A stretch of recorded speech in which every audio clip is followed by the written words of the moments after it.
Hello everyone, welcome to study tricks.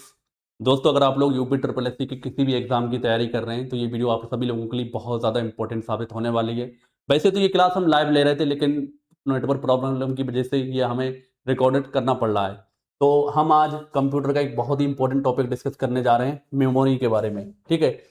UP triple SC के हर exam में memory से related question देखने को मिल जाते हैं, तो इसको हम अच्छे से समझने की कोशिश करेंगे। और सबसे इंपॉर्टेंट बात आप लोगों के लिए ये है, जल्दी हमारा कंप्यूटर स्पेशल का बैच आने वाला है। आप किसी भी यूपी ट्रिपल एससी के एग्जाम की प्रिपरेशन कर रहे हैं तो उसको ज्वाइन कर लेंगे, तो आपको सारी चीजें क्लियर होती चलेंगी। तो बात करेंगे कंप्यूटर मेमोरी या इसके टाइप्स के बारे में, इसके वाला अब देखेंगे हम। चलिए, तो सबसे पहले हम इसकी डेफिनेशन देखने से पहले एक चीज आपने ध्यान रखना है, और तभी आप चीज़ों को आसानी से समझ पाएंगे। जनरली होता क्या है, मेमोरी के बारे में बहुत सारे लोग कंफ्यूज रहते हैं, आखिर मेमोरी है क्या। ठीक है। और किस तरीके से इसके टाइप हैं, किस तरीके से अलग अलग टाइप कैसे वर्क करते हैं। तो उन सबको हमें समझने से पहले एक छोटी सी चीज ध्यान रखना है, एक छोटे से एग्जाम्पल से समझाने की कोशिश करूंगा। कंप्यूटर से, कंप्यूटर क्या करता है, कंप्यूटर में हम इनपुट डाटा देते हैं जो हमारा रॉ डाटा होता है। कैसा डाटा होता है? Raw data. रॉ डाटा यानी कि कच्चा डाटा। ठीक है, कच्चा डाटा कंप्यूटर से प्रोसेस करता है, कंप्यूटर का सीपीयू वगैरह इसको प्रोसेस करता है, तब ये क्या बन जाता है, इंफॉर्मेशन में कन्वर्ट हो जाता है। ठीक है, इंफॉर्मेशन में ये कन्वर्ट हो जाता है। अब ये जो डाटा कन्वर्ट हुआ, प्रोसेसिंग हुआ है, तो इसे बात के इस्तेमाल के लिए, जिस चीज में हम मतलब बात के इस्तेमाल के लिए हम इसको रखते हैं, जिसमें इसको रखा जाता है या स्टोर करके रखा जाता है, वही हमारा क्या होता है, मेमोरी होता है। ठीक है। अच्छा, और डेली लाइफ के एग्जाम्पल से इसे हम समझने की कोशिश करें तो आप इस तरीके से समझ सकते हैं। आपके घर में जो भी खाना बनाता हो, ठीक है, किचन में आपकी मॉम हो या बहन या जो भी आप आपके घर में खाना बनाता हो, तो उससे आप एक चीज देखें कि मान लो अगर वो कोई भी सब्जी बना रहा है, मटर पनीर की सब्जी बना रहा है, तो मटर पनीर की सब्जी बनाने से पहले जो जो चीजें इस्तेमाल में ली जाएंगी, मसाले हो गए, नमक हो गया, ठीक है, मटर हो गया, पनीर हो गया, तेल हो गया, कढ़ाई हो गया, इसके अलावा गैस हो गई, तो ये सारे क्या हो गए, कच्चा माल हो गया। ये सारा क्या है, कच्चा माल, यानी कि रॉ डाटा। ठीक है, रॉ डाटा। अब हमने इसको प्रोसेस किया, यानी जो खाना बनाएगा उसको क्या करेगा, पकाएगा। पकाने का काम क्या है, प्रोसेसिंग करना। इसी तरीके से कंप्यूटर में कच्चा डाटा आता है, रॉ डाटा आता है, उसको प्रोसेसिंग करके सीपीयू क्या करता है, इंफॉर्मेशन में, या कह सकते हैं एक यूजफुल इंफॉर्मेशन में कन्वर्ट कर देता है। इसी तरीके से जब ये कच्चा सब मसाले पड़ गए, तब ये क्या बन गया, हमारा मटर पनीर की रेसिपी तैयार हो गई। अब इसे हमने मतलब जो खाना बना रहा है, तो रेसिपी को वो रख देगा, एक प्लेट में करके रख देगा। अदरवाइज आप क्या हैं, आप एक सीपीयू हैं, आप उसे क्या करेंगे, प्रोसेस करेंगे, यानी उसे खाने का काम करेंगे। अब मान लो कोई ऐसा मेहमान आपके घर पर आ रहा है जो बाद में आएगा, तो आपकी मॉम है जो भी कुछ खाना बना रहा है, तो उसको कहाँ रख देगी, फ्रिज के अंदर रख देगी, ताकि उसे बाद में इस्तेमाल में लिया जा सके। ठीक है, वही हमारा सेकेंडरी मेमोरी है, या मतलब बाद में इस्तेमाल में लिया जा रहा है। आप सब लोग सीपीयू हैं, और जो खाना बना है वो क्या है, मेमोरी है। ठीक है, मेमोरी का डाटा, तो उसे लेटर यूज के लिए, बात के इस्तेमाल के लिए लिया जा रहा है। अब इस चीज को आप समझेंगे तो आसानी से समझ पाएंगे। तो कंप्यूटर मेमोरी एवं स्टोरेज। कंप्यूटर मेमोरी वो स्थान है जहां डाटा, सूचनाओं यानी कि इंफॉर्मेशन, निर्देशों यानी कि इंस्ट्रक्शन को भविष्य में पुनः प्राप्त या रिट्राइव करने के लिए संग्रहित या स्टोर किया जाता है। यानी आपके फोन में भी देखेंगे व्हाट्सअप स्टोर है, व्हाट्सअप इंस्टॉल है, ठीक है, वो आपकी मेमोरी में इंस्टॉल हो चुका है, तो आप उसे बाद में कभी भी यूज कर सकते हैं। ठीक है, यूट्यूब है, दुनिया भर की चीजें हैं, जितनी भी चीजें आपके स्टोर करके अपनी मेमोरी में, फोटो हैं, बहुत सारे वीडियोस होंगे, वो सब आपने स्टोर करके रखे हैं। आप उन्हें जब चाहें, जब उन्हें रिट्राइव करके, या कह सकते हैं उन्हें आप दोबारा प्राप्त कर सकते हैं, उन्हें देख सकते हैं, यूज में ले सकते हैं। तो वही क्या होता है, आपका डाटा होता है, जहां पर स्टोर रहता है, वही आपकी क्या होती है, मेमोरी होती है। ठीक है। तो कंप्यूटर की मेमोरी कोशिकाओं यानी कि सेल से बनी होती है। जिस तरीके से हमारा शरीर की जो सबसे छोटी इकाई है वो क्या है, सेल है। बायोलॉजी में आपने पढ़ा होगा कि जो हमारी शरीर की जो सबसे छोटी इकाई होती है वो क्या होती है, सेल्स, यानी कि कोशिका। कोशिका, कोशिका। इसी तरीके से हम मान सकते हैं कंप्यूटर की मेमोरी कोशिकाएं किससे बनी होती, सेल से, कोशिकाओं से बनी होती है। जो मेमोरी है किससे बनी होती, सेल से बनी होती। और हर सेल में, यानी कि प्रत्येक सेल में कितना होता है, एक बिट। एक बिट यानी कि एक बाइनरी डिजिट, यानी कि 0 या 1, या 0 होगा या 1 होगा। इसी रूप में कंप्यूटर में डाटा आता है, 0 या 1, 0 या 1। ठीक है, तो 0 या 1 के रूप में स्टोर करने की क्षमता होती है। ठीक है, किसमें, जो कंप्यूटर की जो सबसे छोटी मतलब मेमोरी की सेल है उसके अंदर किसमें होता है, 0 या 1 में। तो यह है इनपुट, यानी कि आपने इसमें क्या करा, रॉ डाटा दिया, रॉ डाटा दिया, यानी कच्चा माल दिया। अब इसमें क्या हुआ, प्रोसेस हुआ, प्रोसेसर प्रोसेसिंग हुई, और प्रोसेसिंग से आउटपुट मिला। इसे अगर आप बाद के इस्तेमाल के लिए रख रहे हैं, तो इसे जहां पर स्टोर करके रखेंगे तो वो आपके क्या हो जाएगा, मेमोरी हो जाएगा। ठीक है, तो ये क्या हो गया, मेमोरी। चलिए आगे बढ़ते हैं। आगे हम बात करते हैं मेमोरी की इकाइयां, यूनिट्स ऑफ मेमोरी। तो कंप्यूटर डाटा को बाइनरी सिस्टम यानी कि जो बाइनरी सिस्टम है उपयोग करके कंप्यूटर डाटा को क्या करता है, बाइनरी सिस्टम यानी कि जो जीरो या वन में उपयोग करके प्रोसेस करता है। या तो जीरो लेगा या वन लेगा, ठीक है, इसी रूप में लेता है। इसी को हम बोलते हैं बिट, बाइनरी डिजिट। तो एक बिट में कितना होता है, मेमोरी की सबसे छोटी इकाई है क्या, बिट। इसमें जो डाटा स्टोर रहता है जीरो या वन, ऑन या ऑफ, इस तरीके से मान सकते हैं। उसके बाद आता है एक निबल। एक निबल किसके बराबर होता है, 4 बिट्स के, ठीक है। चलिए आगे बढ़ते हैं। नेक्स्ट आता है एक बाइट्स। एक बाइट्स किसके बराबर होता है, 8 बिट्स के। देखिए इस क्लास को आप इस तरीके से देखेंगे जैसे कि आपको लाइव क्लास कराई जा रही है, ठीक है। आपको कोई भी परेशानी नहीं होगी। बाकी किस कहीं कंफ्यूजन है तो कमेंट करके पूछ सकते हैं, कोई दिक्कत नहीं है, ठीक है। तो 1 किलोबाइट की अगर हम बात करें तो कितना होता है, 1024 बाइट्स, 1 KB। उसके बाद आ जाता है 1 मेगाबाइट यानी कि 1 MB। 1 MB में कितने किलोबाइट होंगे, 1024 किलोबाइट यानी कि 1024 KB। 1 गीगाबाइट, तो ये आपके लिए सबसे ज्यादा प्रचलन में इस्तेमाल में ली जाती होगी। आप अपने फोन में रिचार्ज कराते होंगे तो या तो आपका 1.5 GB वाला प्लान होगा या 2 GB वाला प्लान होगा या किसी किसी का अनलिमिटेड भी हो सकता है, ठीक है। तो कितना मिलता है, 1024 मेगाबाइट। उसके बाद है 1 टेराबाइट यानी कि 1 TB। 1 TB में कितना होता है, 1024 GB यानी कि 1024 गीगाबाइट। उसके बाद है 1 पेटाबाइट यानी कि 1024 टेराबाइट। उसके बाद है 1 एक्साबाइट यानी 1024 पेटाबाइट, ठीक है। उसके बाद है 1 जेटाबाइट यानी कि 1024 एक्साबाइट, 1024 एक्साबाइट के ये बराबर होता है। उसके बाद है 1 योटाबाइट। तो 1 योटाबाइट या 1 बाई भी कितना होता है, 1024 जेटाबाइट के बराबर। तो यहां तक ये चीजें आपको ध्यान रखना है। यूपी ट्रिपल एससी के एग्जाम में आपसे इसके सीक्वेंस पर आधारित क्वेश्चन पूछ लेते हैं, कौन सी यूनिट बड़ी है कौन सी छोटी है, तो इन सबको भी आप ध्यान रखेंगे। उसके बाद हम बात करते हैं, ये चीज आप कट कर देंगे, कंप्यूटर मेमोरी के टाइप्स। तो जनरली दो तरह की मेमोरी होती है, एक होती है आपकी इंटरनल मेमोरी, दूसरी होती है एक्सटर्नल मेमोरी। इंटरनल मेमोरी की बात करें तो इसको हम प्राइमरी, इसके अलावा मेन मेमोरी इस नाम से जानते हैं। एक्सटर्नल मेमोरी की अगर हम बात करें तो इसको हम सेकेंडरी मेमोरी, ठीक है, सेकेंडरी मेमोरी। इसके अलावा ऑक्सिलरी मेमोरी, ऑक्सिलरी का मतलब होता है सहायक मेमोरी, ठीक है, यानी मदद करने वाली मेमोरी। इंटरनल मेमोरी में हम देखें तो रोम, रीड ओनली मेमोरी, रैम, इसके अलावा रजिस्टर, इसके अलावा आपका कैच मेमोरी, ठीक है, कैच मेमोरी।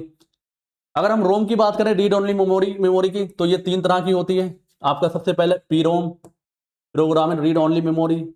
उसके अलावा E PROM, erasable program read only memory.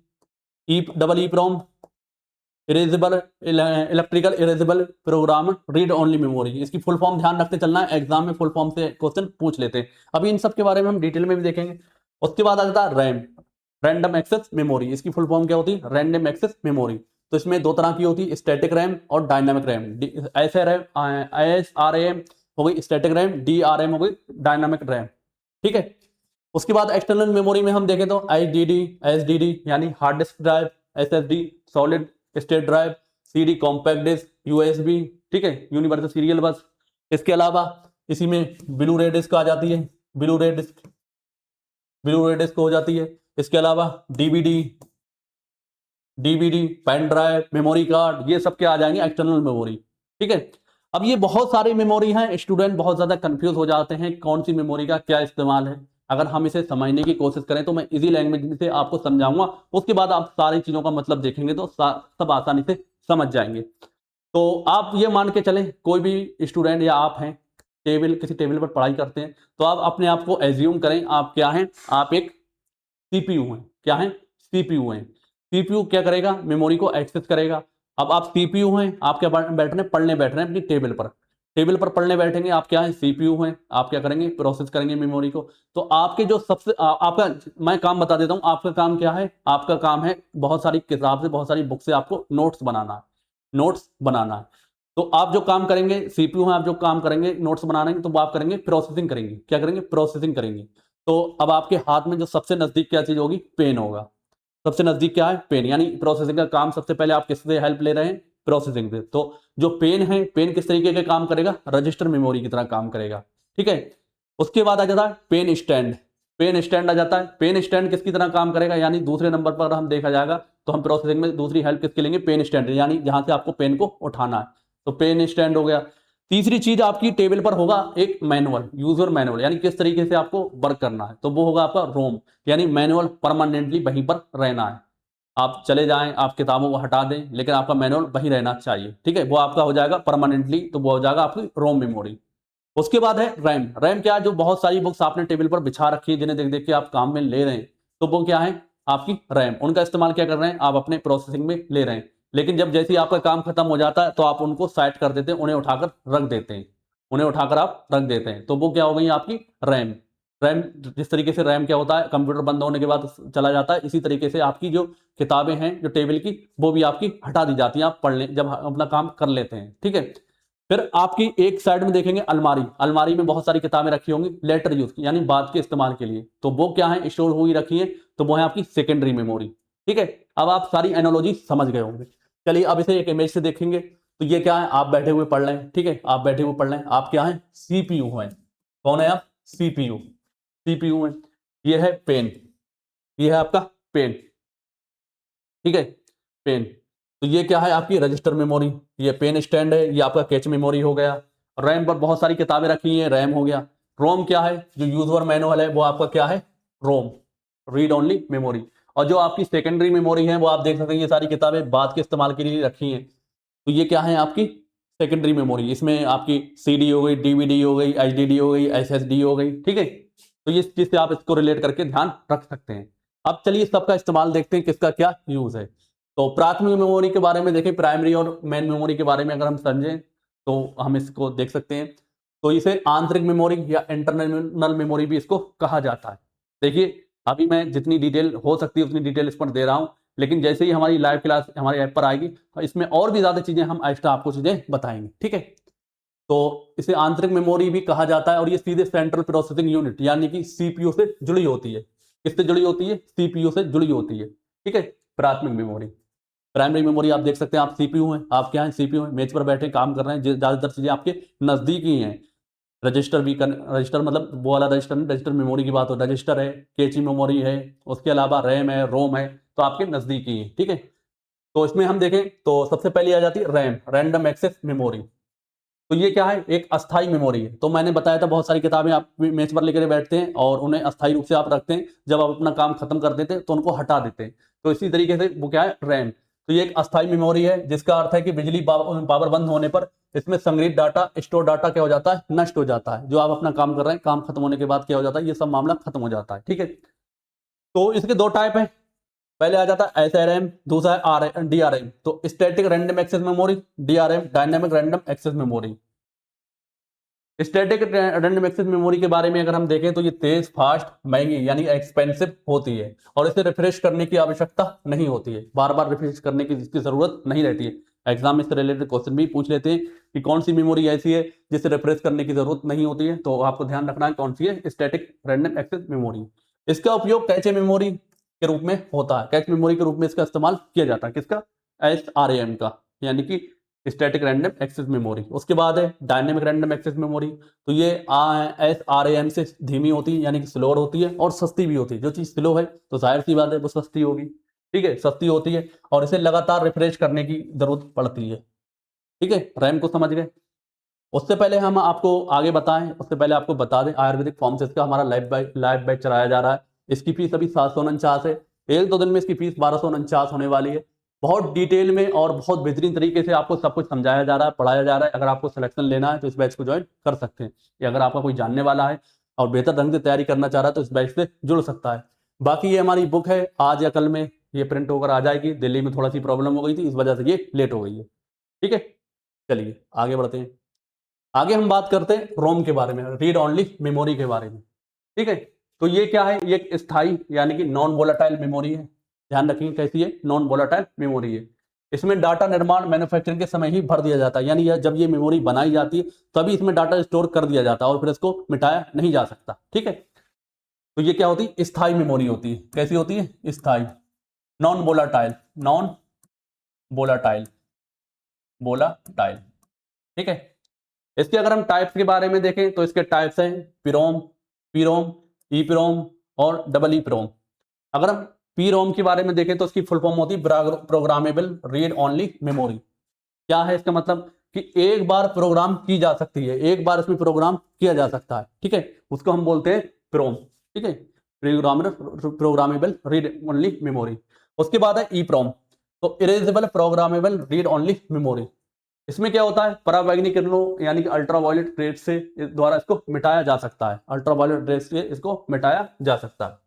ठीक है, उसके बाद है डबल ईप्रोम, तो इसकी फुल फॉर्म ध्यान रखेंगे, एग्जाम में पूछ सकते हैं, electrically erasable programmable read only memory.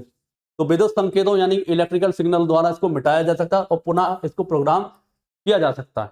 ठीक है, किसको, ई डबल ई प्रोम को। ठीक है, चलिए आगे बढ़ते हैं। आगे हम बात करते हैं कैच मेमोरी के बारे में। कैच मेमोरी, तो ये सीपीयू यानी कि सेंट्रल प्रोसेसिंग यूनिट और मुख्य मेमोरी यानी मैन मेमोरी के बीच बफर का कार्य करती है तथा अत्यधिक उच्च गति वाली होती है। किसका काम करती है, ये मैन मेमोरी और सीपीयू यानी आपके, और जो मेमोरी है जो आपको मैंने क्या बताया था, आप टेबल पर पढ़ाई कर रहे हैं या काम कर रहे हैं अपना, तो आप क्या है, सीपीयू हैं। तो आपके लिए और मैन मेमोरी के यानी जो किताबें वगैरह हैं उनसे आप देखकर लिख रहे हैं, तो उसमें क्या कर रहा है, बफर की तरह एक काम करती है। कौन सी, कैच मेमोरी। उसके बाद है रजिस्टर मेमोरी, तो ये सीपीयू सेंट्रल प्रोसेसिंग के भीतर स्थित सबसे तेज, फास्टेस्ट और सबसे छोटी स्टोरेज इकाइयों की यूनिट है। सबसे फास्ट क्या है, आप मान लो पेन से लिख रहे हैं, पेन क्या तुरंत आपको नजदीक है, तो सबसे फास्ट कौन सी मेमोरी है, रजिस्टर मेमोरी। सबसे ज्यादा सीपीयू की प्रोसेसिंग में तेजी दिखाता है कौन, रजिस्टर मेमोरी। उसके बाद आती है हमारी द्वितीयक memory, secondary memory, auxiliary memory. तो ये क्या, ये बाहरी मेमोरी यानी एक्सटर्नल मेमोरी भी इसको कहा जाता है, जो अलमारी में बहुत सारी बुक्स रखी हैं, तो जो मैंने आपको तुलना करके बताया था, वही क्या है, आपकी सेकेंडरी मेमोरी। तो ये स्थायी भंडारण यानी परमानेंट स्टोरेज के लिए उपयोग की जाती है। इसकी भंडारण क्षमता यानी स्टोरेज कैपेसिटी प्राथमिक मेमोरी से कहीं अधिक होती है। तो इनमें है चुंबकीय storage, magnetic storage, optical storage, solid state storage. ठीक है,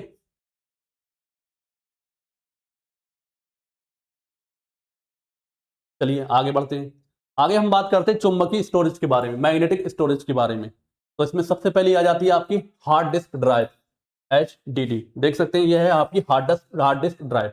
तो डिजिटल डाटा को चुंबकीय सतह यानी मैग्नेटिक सरफेस वाले घूमते हुए प्लेटर्स पर स्टोर करती है। किस पे स्टोर करती है, चुंबकीय सतह पे घूमने वाले प्लेटर्स पर। ठीक है, इतना ही आपके लिए काफी है, तो इसको आपको ध्यान रखना है। और उसके बाद है फ्लॉपी डिस्क। फ्लॉपी डिस्क ये क्या है, आपकी फ्लॉपी डिस्क। तो ये एक लचीली चुंबकीय डिस्क या फ्लेक्सिबल मैग्नेटिक डिस्क है। ठीक है, जिसकी भंडारण क्षमता, स्टोरेज कैपेसिटी कम होती है, यानी इसकी कैपेसिटी कैसी होती है, कम होती है। जैसे कि 1.44 MB होती है। इसके अलावा भी और सारे वेरिएंट देखने को मिल सकते हैं। नेक्स्ट है चुंबकीय टेप, मैग्नेटिक टेप। तो ये डाटा को अनुक्रमिक यानी सीक्वेंशियल रूप में स्टोर करता है, यानी 1 by 1 स्टोर करके रखता है। तो इस तरीके से ये होती है। ठीक है, मैग्नेटिक टेप। पहले के टाइम में बहुत ज्यादा इसका इस्तेमाल किया जाता था, अब बहुत कम हो गया है। उसके बाद है ऑप्टिकल स्टोरेज। ऑप्टिकल स्टोरेज, तो इसमें लेजर किरणों यानी लेजर बीम का उपयोग डाटा को लिखने या राइट और रीड करने के लिए किया जाता है। रीड और राइट करने के लिए किसका इस्तेमाल किया जाता है, ऑप्टिकल स्टोरेज का। तो इनमें सबसे पहले आती है CD यानी कॉम्पैक्ट डिस्क। इसकी फुल फॉर्म भी पूछ सकते हैं। इसकी कैपेसिटी होती है 700 MB। तो ये क्या है, आपकी CD। ठीक है, CD कॉम्पैक्ट डिस्क। उसके बाद है DVD, डिजिटल वर्साटाइल डिस्क। तो इसकी जो कैपेसिटी होती है कितनी होती है, 4.7 GB से लेकर 17 GB तक। ठीक है, ये है आपकी DVD। ठीक है, तो रीड और राइट दोनों का काम होता है। ब्लू रे डिस्क होती है, तो ये इसकी जो कैपेसिटी होती है 25 GB से लेकर 50 GB तक। तो ध्यान रखेंगे ये क्या है, ब्लू रे डिस्क। ठीक है, नेक्स्ट आ जाता है solid state storage. Solid state storage, तो ये HDD हार्ड डिस्क ड्राइव की तुलना में क्या होती है, तेज होती है। कौन सी, सॉलिड स्टेट स्टोरेज। आजकल के नए नए लैपटॉप में आपको यही चीज देखने को मिल रही है। ठीक है, तो ये तेज होती है, इसके अलावा विश्वसनीय यानी कि रिलायबल भी होती है। SSD यानी कि सॉलिड स्टेट ड्राइव, तो ये है आपकी सॉलिड स्टेट ड्राइव। उसके बाद है पेन ड्राइव। ठीक है, pen drive, USB flash drive. तो ये क्या है आपका, USB या फ्लैश ड्राइव। ठीक है, इन चीजों का इस्तेमाल बहुत कम हो चुका है। मेमोरी कार्ड है, SD card, secure digital card. तो ये क्या है, मेमोरी कार्ड। तो ये भी किसके अंतर्गत आता है, सॉलिड स्टेट स्टोरेज के अंतर्गत आता है।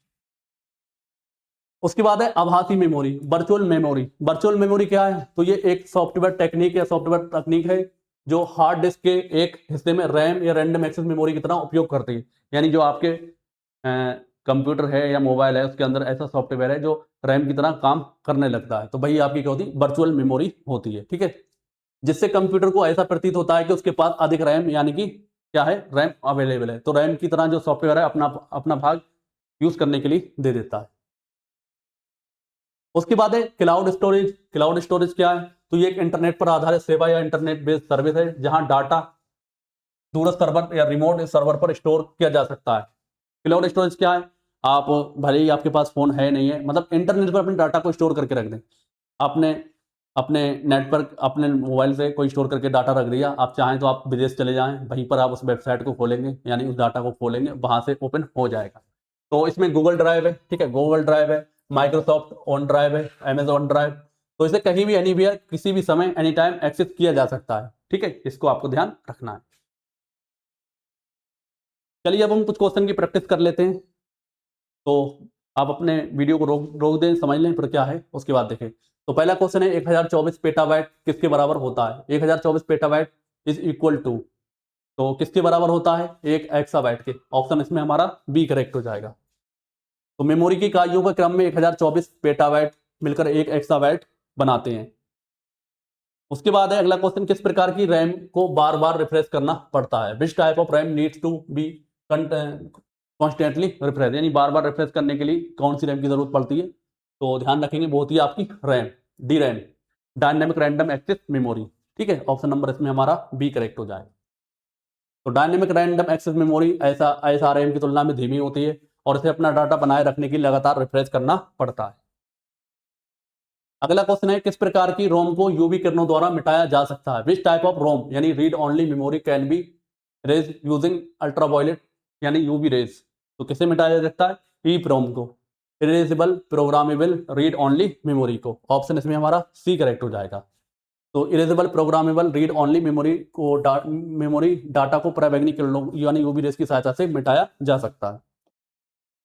अगला क्वेश्चन है हमारा, ब्लू रे डिस्क की मानक स्टोरेज क्षमता कितनी होती है। What is the standard storage capacity of blue रे डिस्क, कितनी होती है, ध्यान रखेंगे 25 जीबी से लेकर 50 जीबी। ठीक है, ऑप्शन नंबर इसमें हमारा सी करेक्ट हो जाएगा। तो ऑप्टिकल स्टोरेज की अंतर्गत ब्लू रे डिस्क की क्षमता 25 जीबी से लेकर 50 जीबी तक होती है, सीडी और डीवीडी से अधिक। नेक्स्ट क्वेश्चन है हमारा, सीपीयू के भीतर सबसे तेज और सबसे छोटी स्टोरेज इकाई कौन सी है। Which is the fastest and smallest storage unit inside the CPU. कौन सी होती, रजिस्टर मेमोरी। ऑप्शन इसमें हमारा डी करेक्ट हो जाएगा। ठीक है, तो रजिस्टर सीपीयू के भीतर स्थित होते हैं और ये कंप्यूटर की सबसे तेज और तथा सबसे छोटी स्टोरेज इकाइयां होती है। ठीक है, अगला क्वेश्चन हमारा, कौन सा स्टोरेज माध्यम डाटा को अनुक्रमिक यानी सीक्वेंशियल रूप से स्टोर करता है, वन बाई वन क्या करता है, स्टोर करता है। Best storage device store data sequentially. तो कौन करता है, चुंबकीय tape, magnetic tape. Option number इसमें हमारा कौन सा करेक्ट हो जाएगा, ऑप्शन नंबर बी करेक्ट हो जाएगा। तो चुंबकीय टेप या मैग्नेटिक टेप एक सीक्वेंशियल स्टोरेज माध्यम है जिसमें डाटा क्रमबद्ध रूप से पढ़ा और लिखा जाता है। ठीक है, अगला क्वेश्चन है हमारा, गूगल ड्राइव और माइक्रोसॉफ्ट वन ड्राइव किसके उदाहरण हैं। Google drive and Microsoft drive are example of dash, किसके हैं, क्लाउड स्टोरेज के, क्लाउड स्टोरेज के। ऑप्शन नंबर इसमें हमारा सी करेक्ट हो जाएगा। ठीक है, तो क्लाउड स्टोरेज एक इंटरनेट आधारित सेवा है जहां डाटा दूरस्थ सर्वर पर संग्रहित किया जाता है। गूगल ड्राइव और माइक्रोसॉफ्ट वन ड्राइव इसके प्रमुख उदाहरण हैं। अगला क्वेश्चन है हमारा, मेमोरी के संबंध में निम्नलिखित कथनों पर विचार करें। Consider the following statement regarding memory. तो ISRAM का उपयोग कैश मेमोरी के रूप में किया जाता है। ठीक है, आभासी मेमोरी या वर्चुअल मेमोरी एक हार्डवेयर टेक्निक है। Virtual memory is a hardware technique. तो इसका आंसर आप लोग बताइए कौन सा इसका आंसर करेक्ट हो जाएगा। तो इसका आंसर हमारा कौन सा करेक्ट हो जाएगा, तो इसमें आपका ऑप्शन नंबर हमारा ए करेक्ट हो जाएगा, यानी कि ये वाला गलत हो जाएगा क्योंकि ये क्या सॉफ्टवेयर टेक्निक है, ये क्या सॉफ्टवेयर टेक्निक है। तो इसमें ऑप्शन नंबर हमारा ए करेक्ट हो जाएगा, ये आपका सही हो जाएगा। ठीक है, तो कथन एक सही है क्योंकि ऐसे आरएम यानी स्टैटिक रैंडम एक्सेस मेमोरी तेज होती है और इसकी उपयोग कैश मेमोरी के रूप में होता है। कथन दो गलत है क्योंकि वर्चुअल मेमोरी एक सॉफ्टवेयर तकनीक नहीं है। ठीक है, नेक्स्ट आपको मैचिंग करके बताना है, सीडी है, एचडीडी है, एसएसडी है, डबल ई प्रोम है, तो इसको मैच करके बताना है। तो इनकी जो सूची टू को सूची टू से, सूची वन को सूची टू से मिलान करना है। सीडी के बारे में बात देखें तो 700 MB इसका स्टोर डाटा होता है। HDD के बारे में देखें, हार्ड डिस्क ड्राइव के बारे में देखें तो ये क्या होता है, चुंबकीय सतह मैग्नेटिक सरफेस होती है। SSD के बारे में अगर हम देखें तो HDD से तेज है और विश्वसनीय यानी faster than HDD hard disk drive से। डबल EEPROM क्या है, विद्युत संकेतों द्वारा मिटाना, इलेक्ट्रिकल इरेजेबल है। तो इसमें ऑप्शन नंबर हमारा ए करेक्ट हो जाएगा। ठीक है, तो सही मिलान इसका ये हो जाएगा। अगला क्वेश्चन है हमारा, एक निबल में डैश बिट्स होते हैं और एक बाइट में डैश बिट्स होते हैं। एक निबल में बताना है, a nibble consist of dash bits and a byte consist of dash bits. ठीक है, तो इसमें बताइए, मतलब बताइए क्या आप लिख सकते हैं। तो इसमें ऑप्शन नंबर हमारा बी करेक्ट हो जाएगा। 4 और 8, 4 बिट्स होते हैं और ये 8 बिट्स होते हैं। ठीक है, तो ध्यान रखें 4 बिट्स के समूह को एक निबल तथा 8 बिट्स के समूह को एक बाइट कहा जाता है। अगला क्वेश्चन है हमारा, डैश मेमोरी सीपीयू और मुख्य मेमोरी के बीच बफर का कार्य करती है। Dash memory act as a buffer between CPU and the main memory. कौन सी करती है, cache memory. Cache memory option इसमें हमारा बी करेक्ट हो जाएगा। ठीक है, तो कैच मेमोरी सीपीयू और मुख्य मेमोरी के बीच बफर का कार्य करती है तथा डाटा एक्सेस की गति को बढ़ाती है। अगला क्वेश्चन है, मेमोरी इकाइयों को छोटे से बड़े का सही क्रम कौन सा है। Arrange the memory units from smaller to largest. तो इनमें सबसे छोटा कौन सा है, उसके बाद सबसे बड़ा कौन सा है। ठीक है, इसको आपको अरेंज करना है। तो इसमें आप देखेंगे सबसे पहले KB आ जाएगा, फिर MB है, फिर GB है, फिर TB है, फिर PB है, यानी कि ऑप्शन इसमें हमारा ए करेक्ट हो जाएगा। ठीक है, तो मेमोरी इकाइयों का सही क्रम बढ़ता हूँ किलोबाइट यानी कि KB, मेगाबाइट MB, गीगाबाइट यानी GB, टेराबाइट TB और फिर पेटाबाइट PB है। तो ये हमने कंप्यूटर की एक छोटी सी क्लास मान सकते हैं। वैसे तो हम लाइव पढ़ाने वाले थे, लेकिन क्या करें, नेटवर्क की थोड़ी सी प्रॉब्लम हुई, इस वजह से हमने इसको रिकॉर्डेड में दिया है। लेकिन जब हमारा बैच आएगा तो हमारी सारी क्लासेस लाइव ही चलेंगी और ऐप पर चलाई जाएंगी। ठीक है, यूट्यूब पर आपको कोई भी क्लास देखने को नहीं मिलेगी।